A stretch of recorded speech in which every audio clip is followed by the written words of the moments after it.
नमस्कार। सबसे पहले सिविल मार्गदर्शन के इस ऑनलाइन प्लेटफॉर्म पर आपका हार्दिक स्वागत करता हूं। और जैसा कि पिछली क्लासों में हम चैप्टर 8 तक कंप्लीट कर चुके हैं, ठीक है। तो आज स्टार्ट करेंगे अपना एक नया चैप्टर जो कि आपका बेस्ड है, सामाजिक सुरक्षा पर आधारित है और सभी नागरिकों का कल्याण हमें सुनिश्चित करना है, ठीक है। सामाजिक सुरक्षा, सभी नागरिकों का कल्याण।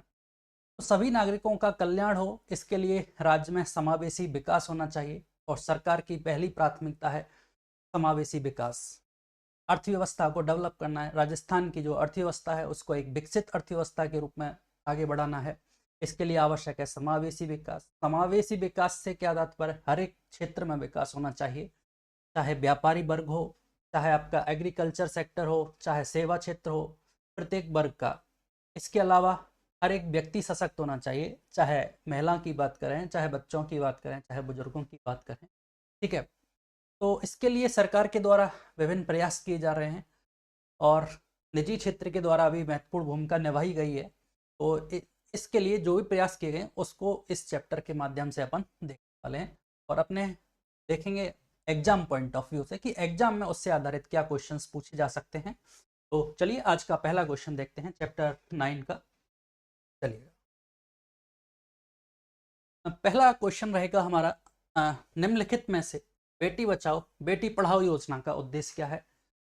अच्छे मुहिम में सरकार की सेंट्रल गवर्नमेंट की मुहिम चलाई गई, बेटी बचाओ बेटी पढ़ाओ योजना 2015 से संचालित की गई है, ठीक है। जैसा कि नाम से क्लियर है, बेटियों को बचाना है और पढ़ाना है। तो इसमें क्या क्या प्रावधान किए गए? इसका एक ही उद्देश्य है सबसे पहले कि लिंगानुपात में सुधार करना। लिंगानुपात में सुधार करना। अगर हम बेटियों को बचाएंगे, बेटियों को पढ़ाएंगे, तो सबसे इसका योजना का जो पहला उद्देश्य था वो लिंगानुपात में सुधार करना था। दूसरा है लिंग आधारित जो भेदभाव होता है समाज में, लिंग आधारित भेदभाव को समाप्त करना, ठीक है। अगर ये दो काम होते हैं, लिंगानुपात में सुधार होता है, लिंग आधारित भेदभाव जो समाप्त होता है, लिंगानुपात में सुधार होता है, लिंग आधारित जो भेदभाव है वो समाप्त होता है, तो हम यहाँ से शिक्षित करेंगे बेटियों को और आगे चल के उनका कल्याण सुनिश्चित करेंगे, ठीक है। तो ये इस योजना का प्रावधान था। बेटी बचाओ बेटी पढ़ाओ योजना का लक्ष्य 2015 से संचालित, हमें पता होना चाहिए, समावेशी विकास की पहली मुहिम सामाजिक कल्याण की ओर लेके जा रही है अपने को, ठीक है। तो ये सारी बातें हमें याद रखना है, ठीक है। चलिए, तो यहाँ से लड़कियों के कल्याण को बढ़ावा देना, सही बात है। लिंग आधारित भेदभाव को समाप्त करना, सही है। लिंगानुपात में सुधार करना, सही बात है। लड़कियों की शिक्षा को बढ़ावा देना, शिक्षा को बढ़ावा देना, गलत लिखा हुआ है। तो ये सारे की सारे इसका योजना का उद्देश्य है। तो 1 2 3 4 डी ऑप्शन हमारा राइट आंसर होगा, ठीक है सर। चलिए नेक्स्ट क्वेश्चन। लाड़ू प्रोत्साहन योजना के तहत प्रत्येक पात्र बालिका के अभिभावक को कितनी राशि प्रदान की जाती है? एक स्कीम फिर चलाई सरकार ने, पहले से हमारी संचालित थी आपके बेटी बचाओ बेटी पढ़ाओ अभियान, बेटी बचाओ बेटी पढ़ाओ योजना। इसके बाद सरकार ने एक नई स्कीम चालू की, लाड़ू प्रोत्साहन योजना। इससे पहले एक स्कीम चलती थी लाड़ू प्रोत्साहन से पहले, राजश्री योजना। उस राजश्री योजना को अपडेट किया गया और उसमें कुछ और भी प्रावधान जोड़े गए और इस तरह से स्कीम का नाम चेंज करके नई स्कीम के तौर पर लाड़ू प्रोत्साहन योजना संचालित की गई। हमें पता होना चाहिए कब से प्रारंभ की गई थी ये, आपके 2024 से ये स्कीम संचालित, अगस्त 2024 से, ठीक है। चलिए आगे देखते हैं क्या प्रावधान किए गए हैं, क्या पर्पज है। नाम से देख पा रहे हैं लाड़ू प्रोत्साहन योजना, लाड़ू मतलब बालिकाओं से संबंधित है, ठीक है। तो बालिकाओं के प्रति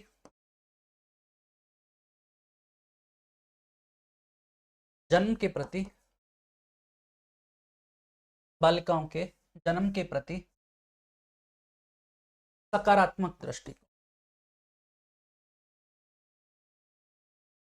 बालिका का जन्म हुआ है तो उनके प्रति सकारात्मक दृष्टिकोण रहे, ये इसका प्रावधान है। इससे क्या होगा, सकारात्मक दृष्टिकोण की क्यों बात की गई? क्योंकि हमें यहाँ से इसका जो दूसरा लक्ष्य था ये था कि एमएमआर जो रेट थी राजस्थान की, आपको पता होना चाहिए राजस्थान की जो एमएमआर रेट है वो है 113, जो कि बहुत ज़्यादा है। राजस्थान की मातृ मृत्यु दर 113 है। वहीं भारत की जो मातृ मृत्यु दर है वो केवल 97 है, तो भारत के कंपैरिजन में बहुत ज़्यादा है, इसलिए इस योजना को चलाया गया। ठीक है, एक पहली बात तो ये बालिकाओं को जन्म के प्रति सकारात्मक दृष्टिकोण, बालिकाओं का समग्र विकास करना, और तीसरा एमएमआर को कम करना। ठीक है, तो इसलिए ये योजना चलाई गई। अब इसके अंतर्गत क्या प्रावधान किए गए वो हमें देखना होगा। तो इस योजना के तहत सरकार द्वारा 7 किस्तों में, वर्तमान में 7 किस्तों में 1.5 लाख रुपए का प्रावधान किया गया है। अब ये 1.5 लाख रुपए सरकार के द्वारा 7 किस्तों में किस तरह से दिए जाते हैं, इसको हमें याद रखना होगा, ये हमारे लिए इंपॉर्टेंट हो जाता है। तो जो पहली किस्त है वो सरकार के द्वारा दी जाएगी, बालिका के जन्म पर दी जाएगी, और कितनी दी जाएगी, 2500 रुपए की ये किस्त दे दी जाएगी। ठीक है, सेकंड की बात करेंगे। सेकंड जो किस्त है वो बालिका की 1 वर्ष की आयु पूर्ण होने पर एवं उसका टीकाकरण। हमने देखा था कि राजस्थान में जो टीकाकरण की दर है वो लगभग 85 के लगभग है, 85% की इसके अबव है। तो 1 वर्ष की आयु पूर्ण हो और टीकाकरण करा लिया हो तो फिर उनके लिए दूसरी किस्त 2500 रुपए की फिर दे दी जाएगी। ठीक है, तीसरी किस्त है वो बालिका के फर्स्ट क्लास में एडमिशन कराने पर। ठीक है, पहली कक्षा में एडमिशन करा देंगे तो जो तीसरी किस्त है वो कितने की, 4000 रुपए की। ठीक है, इस तरह से ये 3 किस्त पहली कक्षा के बाद आपके कक्षा 6 में, 6 क्लास में एडमिशन प्रवेश कराने पर फिर दे दी जाएगी आपको चौथी किस्त, जो कि कितने की है, 5000 रुपए की है। ठीक है, 6 क्लास के बाद 10th क्लास में प्रवेश कराने पर कितने रुपए का प्रावधान है, 11000 रुपए की राशि दे दी जाएगी। इसके बाद 12th क्लास में प्रवेश कराने पर 25,000 रुपए की राशि। अब तक कंप्लीट हुई हमारी 6 किस्त। पहली किस्त जन्म पर 2500 रुपए, सेकंड 1 वर्ष की आयु पूर्ण करने पर और टीकाकरण कराने पर 2500 रुपए की सेकंड किस्त दे दी जाएगी। तीसरी किस्त है पहली कक्षा में प्रवेश दिलाने पर, जो कि 4000 रुपए की है। पहली कक्षा के बाद अगली सीढ़ी कक्षा 6 में प्रवेश कराने पर आपको 5000 रुपए का प्रावधान है। इसी प्रकार आगे 10th क्लास में प्रवेश कराने पर 11000 और 12th क्लास में प्रवेश कराने पर 25,000 रुपए की। इस तरह से ये 6 किस्त कंप्लीट हुई और ये 6 किस्त की राशि अपने किसको दी जाएंगी, अभिभावक को दी जाएंगी। ठीक है, इसके अलावा अगली जो किस्त है वो बड़ी इंपॉर्टेंट है, 7वीं किस्त। 7वीं किस्त में है, एक तो बच्चे के, इस बालिका का स्नातक पूर्ण हो जाएगा, स्नातक प्रवेश और 21 वर्ष की आयु। ठीक है, 2 काम, एक तो स्नातक और 21 वर्ष की आयु पूर्ण करने पर 1 लाख रुपए की का प्रावधान है। ये आपकी 7वीं किस्त है और ये 1 लाख रुपए की राशि बालिका के अकाउंट में आएगी, बच्चे के अकाउंट में आएगी, लाड़ो के अकाउंट में आएगा, जबकि ये 6 किस्त की राशि है वो उसके अभिभावक के अकाउंट में जाएगी। तो ये इस योजना के बारे में हमें याद रखना है।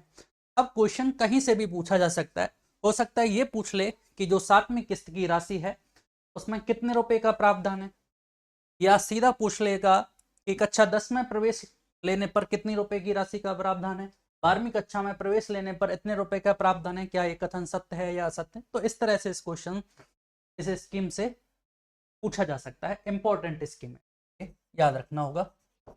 ठीक है, तो अभी क्वेश्चन में क्या पूछा गया है, क्वेश्चन में डायरेक्ट पूछा गया कि कितनी रुपए की राशि का इस योजना में प्रावधान है, तो हमें पता होना चाहिए 1 लाख रुपए की, सॉरी 1.5 लाख रुपए की राशि का 7 किस्तों में इसमें प्रावधान किया गया। सी ऑप्शन राइट आंसर होगा। एक्चुअली पहले इस योजना में 1 लाख रुपए की राशि का ही प्रावधान था, जिसे बढ़ाकर ये आपके 8 मार्च 2025 से बढ़ा के किया गया है। कितने से, 8 मार्च 2025 से महिला दिवस के अवसर पर इसकी राशि को 1.5 लाख रुपए किया गया और 7 किस्तों में ये राशि प्रदान की जा रही है। ठीक है, तो ये सारी बातें याद रखें इस योजना के बारे में। चलिए नेक्स्ट क्वेश्चन, अगला है लाड़ू प्रोत्साहन योजना के संबंध में बात की गई है। यह योजना 1 अगस्त 2024 से प्रारंभ हुई। बिल्कुल हमने देखा था अगस्त 2024, 1 अगस्त 2024 से ये योजना प्रारंभ हुई थी। बिल्कुल, इसका लक्ष्य बालिका के जन्म के प्रति सकारात्मक दृष्टिकोण विकसित करना है। सही बात है, दोनों सही। इसके तहत बालिका के जन्म से लेकर 18 वर्ष की आयु पूर्ण होने तक 1.5 लाख रुपए की सहायता राशि उपलब्ध कराई जाएगी। इस तरह से आपके स्टेटमेंट फॉर्मेट में क्वेश्चन को गलत कर दिया जाएगा। यहाँ से देख रहे हैं हमने कब देखा था? 1 लाख रुपए की जो राशि है वो बालिका को 21 वर्ष की आयु पूर्ण होने तक मिलेगी, जो उसकी लास्ट किस्त थी, है ना। तो के तहत बालिका के जन्म से लेकर, जन्म से और कब तक, 21 वर्ष की आयु पूर्ण होने तक 1.5 लाख रुपए का प्रावधान, ये प्रावधान है, ये हमें याद रखना होगा। और यहीं से स्टेटमेंट को गलत दे दिया, तो ये स्टेटमेंट गलत है। और अब से क्या पूछा है? त्रुटिपूर्ण कथन ही पूछा है, ठीक है। तो सी ऑप्शन हमारा राइट आंसर होगा। ये सारी बातें स्कीम की ध्यान रखें। चलिए नेक्स्ट क्वेश्चन। मुख्यमंत्री सामूहिक विवाह एवं अनुदान योजना 2021 के अंतर्गत राज्य सरकार द्वारा प्रति जोड़े की दर से कितना अनुदान दिया जा रहा है? जैसा कि नाम से क्लियर है कि सामूहिक विवाह और अनुदान की बात की जा रही है। अगर आप सामूहिक विवाह को प्रोत्साहित करते हैं तो कुछ राशि सरकार अनुदान के रूप में देगी, ठीक है। अब सामूहिक विवाह का सरकार का पर्पज क्या है? तो सरकार के दो पर्पज हैं। एक तो शादी विवाह में होने वाला जो खर्चा है उसको कम करना, दूसरा पर्पज है दहेज प्रथा को समाप्त करना, ठीक है। इन दो पर्पज को सिद्ध करने के लिए सरकार ने स्कीम चालू की, मुख्यमंत्री सामूहिक विवाह एवं अनुदान योजना 2021 में प्रारंभ की गई थी। सरकार ने कितने पैसे का प्रावधान किया गया है? तो इसमें प्रति जोड़े 25,000 रुपए की राशि सरकार के द्वारा दी जाती है। अब ये 25,000 कैसे दी जाती है इसके बारे में हमें देखना होगा। 21,000 रुपए की जो राशि है वो तो दी जाती है आपके वधू को, ठीक है। बची हुई 4,000 रुपए की जो राशि है वो संस्था को दी जाती है। संस्था मतलब जो संस्था सामूहिक विवाह को प्रमोट कर रही है, करा रही है जो संस्था, उस संस्था को सामूहिक विवाह संपन्न कराने के लिए 4,000 का प्रावधान और 21,000 रुपए की राशि वधू के लिए दी जाएगी और टोटल 25,000 रुपए की राशि का प्रावधान है। प्रति जोड़े की दर से कितना अनुदान दिया जाता है? ऑप्शन देखिए, पहला ऑप्शन 21,000 भी है, 25,000 भी है। अगर इसमें क्वेश्चन पूछा जाता कि वधू के लिए कितनी राशि का प्रावधान है तो 21,000 रुपए कर देते, लेकिन प्रति जोड़े टोटल राशि की बात की गई तो 25,000 आंसर होगा और बी ऑप्शन अपना राइट आंसर होगा, ठीक है। चलिए अगला क्वेश्चन देखते हैं। प्रधानमंत्री मातृ वंदना योजना के तहत राज्य सरकार ने दिव्यांग गर्भवती महिलाओं के लिए प्रोत्साहन राशि को बढ़ाकर कितना कर दिया गया है? प्रधानमंत्री मातृ वंदना योजना के बारे में बात की गई है, तो समझना होगा स्कीम के बारे में क्या कह रहा है। तो इस स्कीम का पर्पज है कि जो गर्भवती महिलाएं हैं और दूसरी स्तनपान कराने वाली महिलाएं हैं उनके पोषण का ध्यान रखना, इसका स्कीम का पर्पज है। स्तनपान कराने वाली महिलाएं और गर्भवती जो महिलाएं हैं उनके पोषण का ध्यान रखने के लिए सरकार ने एक स्कीम चलाई जो है प्रधानमंत्री मातृ वंदना योजना, ठीक है। कब से संचालित है? 2017 से संचालित है, ठीक है। 2017 से संचालित है तो ये डेट याद रखना इतना इंपॉर्टेंट नहीं है, लेकिन इस स्कीम के तहत क्या प्रावधान किए गए वो हमें याद होने चाहिए। तो अभी हाल फिलहाल में सरकार के पहला जो इसमें प्रावधान है वो ये है कि जैसे ही पहला बच्चा जन्म होगा, चाहे वो बॉय हो या गर्ल, ठीक है, तो सरकार ने प्रावधान किया कि 5,000 रुपए की राशि 2 किस्तों में दे दी जाएगी। 2,000 और 3,000 रुपए की 2 किस्त बनाई। पहले बच्चे के जन्म के अवसर पर 5,000 रुपए की राशि का प्रावधान किया गया इस योजना के तहत, जो कि 2 किस्तों में मिलेगी, एक 2,000 की किस्त और एक 3,000 रुपए की, ठीक है। पहला प्रावधान ये था। अगली बात सरकार ने ये की कि अगर दूसरा सेकंड जो चाइल्ड है, दूसरा बच्चा अगर लड़की हुई है, दूसरा बच्चा लड़की है, तो सरकार ने कहा कि हम 6,000 रुपए की राशि देंगे और एक मुश्त देंगे, एक किस्त में, एक ही किस्त होगी, एक साथ दे देंगे, मतलब 6,000। अगर दूसरा बच्चा लड़की होता है तो 6,000 रुपए की राशि एक किस्त के रूप में दे देंगे, ठीक है। राज्य सरकार ने इस स्कीम में थोड़ा सा हाथ अपना बढ़ाया और राज्य सरकार ने प्रावधान किया कि हम 1,500 रुपए, 1,500 रुपए इसके अतिरिक्त, ठीक है, 1,500 रुपए प्रथम बच्चे के जन्म पर राज्य सरकार दे देगी। इस तरह से कितनी राशि मिल जाएगी? 5,000, 6,500 रुपए मिल जाएगी। अब थोड़ी सी बात और बड़ी, यहाँ क्वेश्चन ने पूछा दिव्यांग गर्भवती महिला, तो दिव्यांगों के लिए इसमें प्रावधान किया गया। दिव्यांग महिलाओं के लिए, दिव्यांग महिलाओं के लिए इसमें योजना में पहले 6,500 रुपए दिए जाते थे। इस 6,500 को बढ़ाकर कितना कर दिया गया है? 10,000 कर दिया। लास्ट पॉइंट ये था, इसके अंतर्गत ये सारे प्रावधान किए गए हैं। याद रखना है प्रथम बच्चे के जन्म के अवसर पर 5,000 रुपए का प्रावधान है, जो कि 2 किस्त में दिए जाएंगे, 2,000 और 3,000। अगर दूसरा चाइल्ड लड़की होती है तो सरकार के द्वारा 6,000 रुपए की सहायता राशि एक किस्त में दी जाएगी। राज्य सरकार ने अपने हाथ आगे बढ़ाए और कहा कि पहले बच्चे के जन्म पर हम 1,500 रुपए और दे देंगे। ठीक है।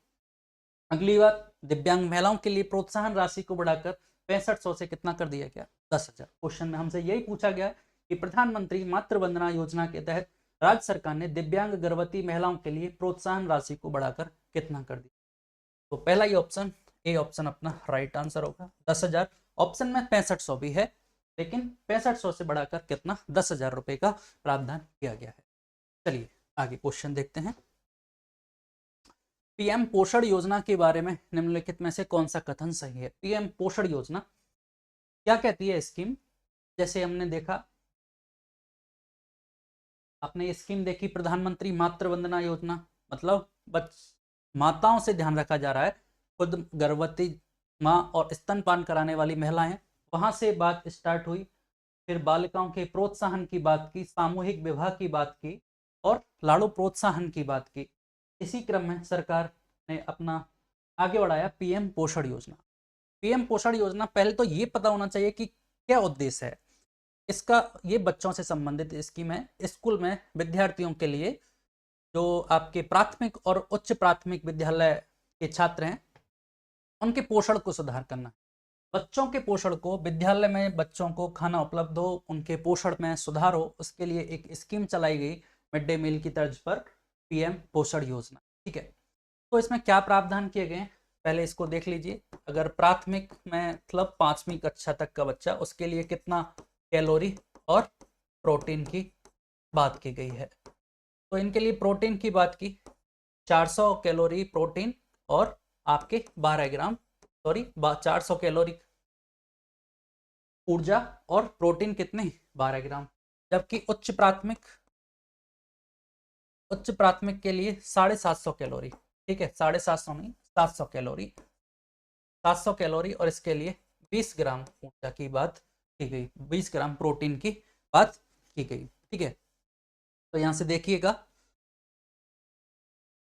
इस कैलोरी में थोड़ा सा करेक्शन कर लीजिएगा, ये 400 नहीं है, ये 450 है और ये आपका 700 कैलोरी है। ठीक है। तो ये डेटा याद रखना। प्राथमिक बच्चों के लिए 450 ग्राम कैलोरी, 12 ग्राम प्रोटीन, उच्च प्राथमिक के लिए 700 ग्राम कैलोरी और 20 ग्राम प्रोटीन की बात की गई। ठीक है। तो देखिए योजना कब से स्टार्ट हुई, 29 सितंबर 2021 को प्रारंभ हुई। बात सही बात है, 29 सितंबर 2021 को ये योजना स्टार्ट की गई। पहला स्टेटमेंट सही है। इसका क्रियान्वयन मानव संसाधन विकास मंत्रालय, ह्यूमन रिसोर्स जो डेवलपमेंट मंत्रालय है, उसके द्वारा इसका क्रियान्वयन किया जा रहा है। ये भी बात सही है, इसका क्रियान्वयन मानव संसाधन विकास मंत्रालय के द्वारा किया जा रहा है। इसके अंतर्गत उच्च प्राथमिक स्तर के विद्यार्थियों के लिए 700 कैलोरी ऊर्जा और 20 ग्राम प्रोटीन प्रदान किया जाता है। बिल्कुल सही बात है, उच्च प्राथमिक के लिए 700 कैलोरी ऊर्जा और प्रोटीन 20 ग्राम प्रोटीन का प्रदान किया जाता है। और ये इंपॉर्टेंट, ये विश्व की सबसे बड़ी विद्यालय भोजन योजना है। ये भी बात सही है। इसमें ये भी प्रावधान है कि कोई किसी का बर्थडे वगैरह है या कोई अपनी तरफ से सामूहिक भोज कराना चाहता है तो उसके लिए वो प्रोवाइड करा सकता है, पैसे दिए जा सकते हैं या खाना अवेलेबल कराया जा सकता है। तो विद्यालय से संबंधित है ये योजना। स्कूली विद्यार्थियों को पोषण में सुधार करना सरकार का एक लक्ष्य है। ठीक है। हर स्तर पर समावेशी विकास करना है, तो ये सरकार का लक्ष्य है। ठीक है। चलिए अगला क्वेश्चन देखते हैं। इसका मतलब चारों स्टेटमेंट सही हैं और कौन सा कथन सही है यही पूछा है, तो डी ऑप्शन अपना राइट आंसर। चलिए अगला क्वेश्चन, मिशन वात्सल्य योजना के बारे में निम्नलिखित में से कौन से कथन असत्य नहीं है। असत्य नहीं है, असत्य नहीं है का मतलब कौन से कथन सत्य हैं। सत्य कथन के बारे में बात की गई है मिशन वात्सल्य योजना। वात्सल्य से मतलब बचपन की बात की गई है।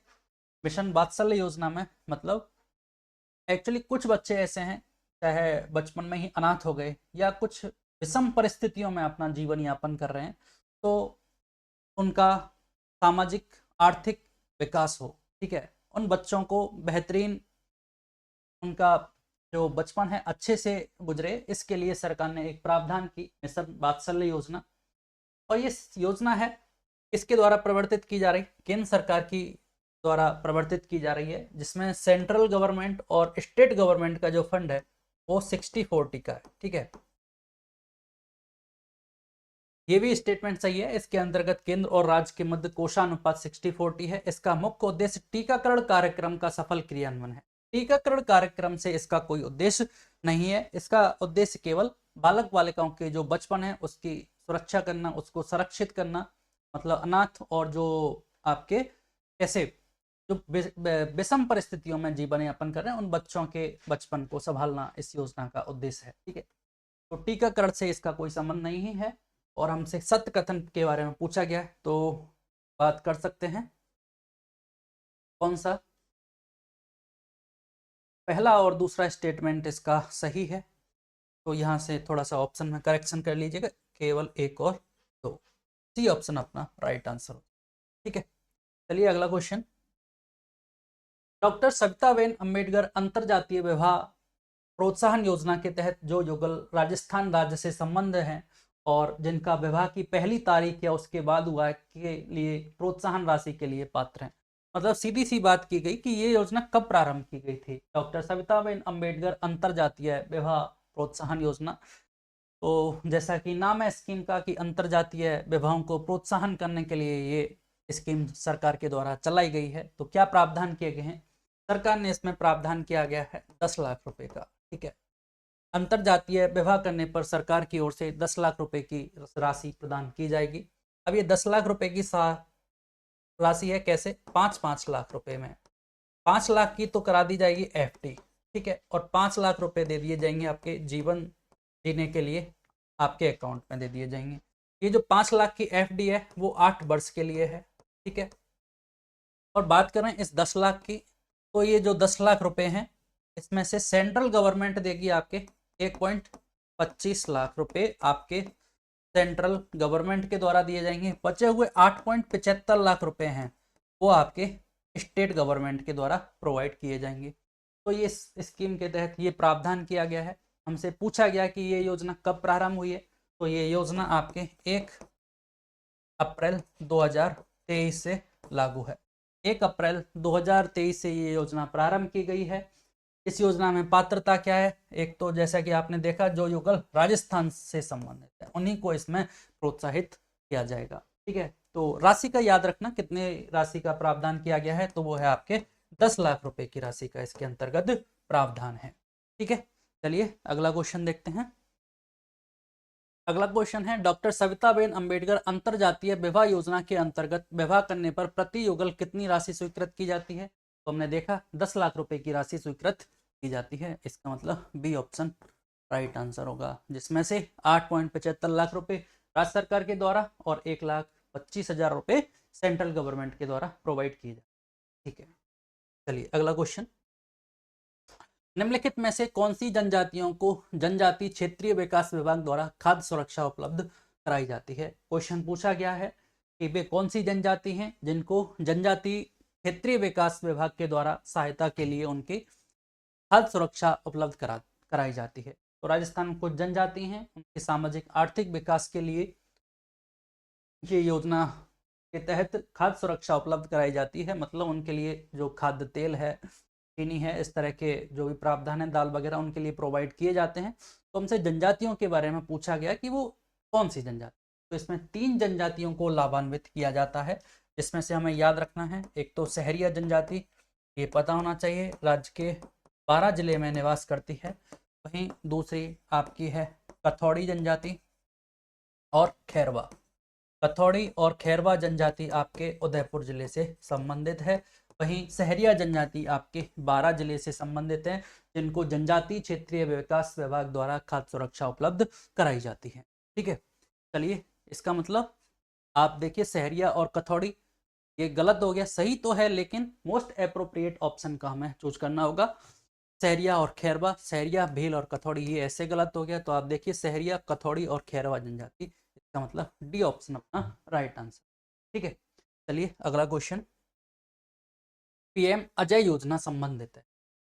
नाम हमें पता होना चाहिए, डायरेक्ट नाम दिया कि पीएम अजय योजना संबंधित है। अगर हमें पता है नाम किस से संबंधित है, नाम के बारे में हमें पता है तो अपन बता सकते हैं, अन्यथा नहीं बता सकते। तो देखिए पीएम जो अजय योजना है, नाम पता होना चाहिए कि अनुसूचित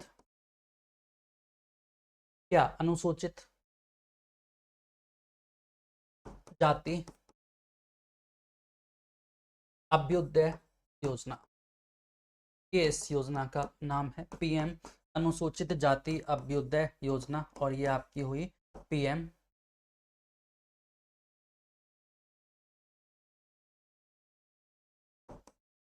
अजय योजना। ठीक है, अब इसके लिए जैसा कि अब नाम से क्लियर हो गया कि पीएम अनुसूचित जाति अभ्युदय मतलब उनका उत्थान करना है, सामाजिक आर्थिक विकास करना है अनुसूचित जातियों का। तो ये हो गया। आप देखो महिलाओं के सर्वांगीण विकास से, ये नहीं है, भारत को टीबी मुक्त करने से नहीं, ओलंपिक के लिए खिलाड़ियों को प्रोत्साहित करने से नहीं, अनुसूचित जाति समुदायों का सामाजिक आर्थिक उत्थान करना इस योजना का उद्देश्य है। अब कैसे किया जाएगा, तो इस योजना के तहत 50,000 रुपए की सब्सिडी का प्रावधान किया गया है। कब प्रावधान किया गया है, जब आप ये क्या करेंगे, स्वरोजगार, तो स्वरोजगार को भी प्रोत्साहित होगा, इनका सामाजिक आर्थिक सशक्तिकरण भी होगा, और यहाँ से इनके लिए ऐसा करने पर 50,000 रुपए की सहायता राशि प्रोवाइड की जाएगी। ठीक है, चलिए अगला क्वेश्चन। किशोरी बालिका योजना के संदर्भ में सत्य कथन की पहचान करनी है। तो किशोरी बालिका योजना एक बार फिर बालिकाओं को प्रोत्साहित करने के लिए सरकार के द्वारा योजना चलाई गई। अब किशोरी का मतलब हमें देखना होगा, मतलब 14 से 18 वर्ष की जो बालिका हैं उनके प्रोत्साहन के लिए, उनको सशक्त बनाने के लिए, उनको शिक्षित बनाने के लिए, ठीक है, ये योजना चलाई गई है। और उनका आत्म क्या, उनका सशक्तिकरण हो, शिक्षित, और यहाँ से आत्म विकास की बात हो, विकास, आत्मविश्वास, उनके लिए मोटिवेशनल, उनके लिए सहयोगात्मक वातावरण उपलब्ध कराने के लिए ये योजना चलाई गई है। ठीक है, ये योजना वेरी वेरी इंपॉर्टेंट क्वेश्चन है, ये अपने आप में कभी भी पूछा जा सकता है। ये योजना 1 अप्रैल 2023 से लागू हुई, डेट ये हमें याद रखनी है। ये योजना 1 अप्रैल 2023 से प्रारंभ की गई है, सही बात है। अगला स्टेटमेंट है, वर्तमान में यह योजना संपूर्ण राजस्थान में संचालित है। हाँ, ये अपना गलत है। ये योजना संपूर्ण राजस्थान में संचालित नहीं है, राज्य के जो आकांक्षी जिले हैं, आकांक्षी जिले, उनमें संचालित हैं। और हमें पता होना चाहिए राज्य में 5 जिलों को इसके अंतर्गत सम्मिलित किया गया है। अब ये 5 जिले कौन से हैं, जिसमें से आपका है, पहला है करौली, धौलपुर, ठीक है, जैसलमेर, बारां और सिरोही। तो राज्य के 5 जिले आपके आकांक्षी जिला कार्यक्रम के अंतर्गत सम्मिलित हैं, जो कि करौली, धौलपुर, जैसलमेर, बारां और सिरोही में ये योजना संचालित की गई है। फिर बात ही, इस योजना के उद्देश्य 14 से 18 वर्ष की किशोरियों के लिए आत्म विकास के लिए सहयोगात्मक वातावरण प्रदान करना, सही बात है। इसका मतलब पहला सही है और तीसरा सही है।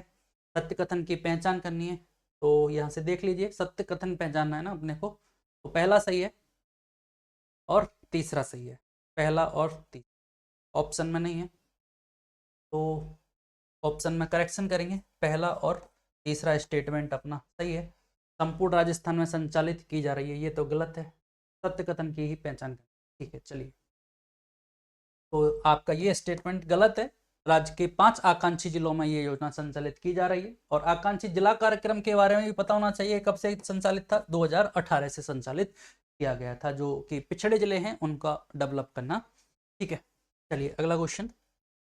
एलपीजी सिलेंडर सब्सिडी योजना के अंतर्गत बीपीएल परिवारों को कितने रुपए में सिलेंडर उपलब्ध कराया जा रहा है, तो आपके 450 रुपए में सिलेंडर उपलब्ध कराया जा रहा है। सरकार ने पूरा चुनाव करा लिया इस सिलेंडर के ऊपर, तो 450 रुपए में सिलेंडर अवेलेबल कराया जा रहा है। चलिए अगला क्वेश्चन।